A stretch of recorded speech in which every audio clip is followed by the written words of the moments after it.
بسم اللہ الرحمن الرحیم۔ السلام علیکم ناظرین، آپ دیکھ رہے ہیں پس منظر ٹی وی۔ ناظرین، امریکہ اور طالبان کے درمیان 9 دور ہونے کے بعد مذاکرات بغیر کسی حتمی نتیجے کے ناکام ہو گئے ہیں۔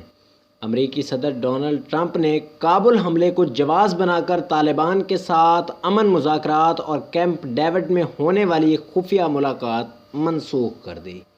امریکہ اور طالبان کے درمیان مذاکرات کے 9 دور ہوئے، لیکن ڈونلڈ ٹرمپ کی جانب سے اچانک مذاکرات منسوخ کر کے معاملات کو پیچیدہ بنا دیا ہے۔ ایک نظر ڈالتے ہیں کہ امریکہ اور طالبان کے درمیان ہونے والے امن مذاکرات میں کب کیا کیا ہوا۔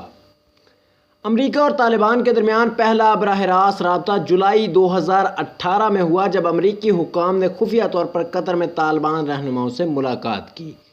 5 ستمبر 2018 کو زلمے خلیل زاد کو امریکی محکمہ خارجہ میں صدر ٹرمپ کے خصوصی مشیر برائے افغانستان کے طور پر شامل کیا گیا، جس کا مقصد جنگ کے خاتمے کے لیے افغان دھڑوں کے درمیان امن عمل میں سہولت فراہم کرنا تھا۔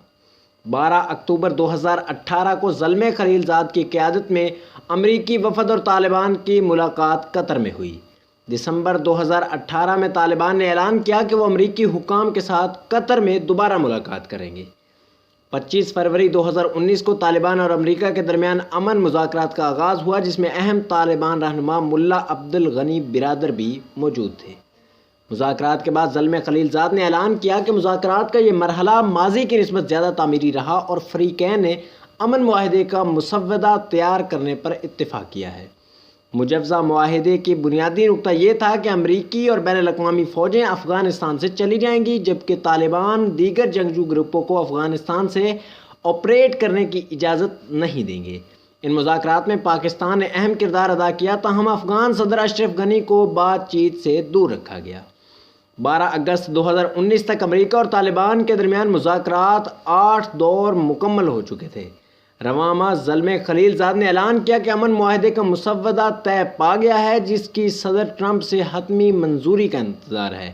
تاہم آج صدر ٹرمپ نے کابل میں حملے کو جواز بنا کر طالبان کے ساتھ مذاکرات منسوخ کرنے کا اعلان کر دیا ہے۔ ناظرین، یہ ایک دفعہ پھر سے خطے کے لیے ایک پیچیدہ سچویشن ہے اور اس حال میں خطے کے ممالک تشویش میں لاحق ہو سکتے ہیں۔ دونوں سٹیک ہولڈرز کو چاہیے کہ وہ پھر سے مذاکرات کی میز پر بیٹھ کر مسئلے کو باہمی مفاہمت سے حل کرنے کی کوشش کریں۔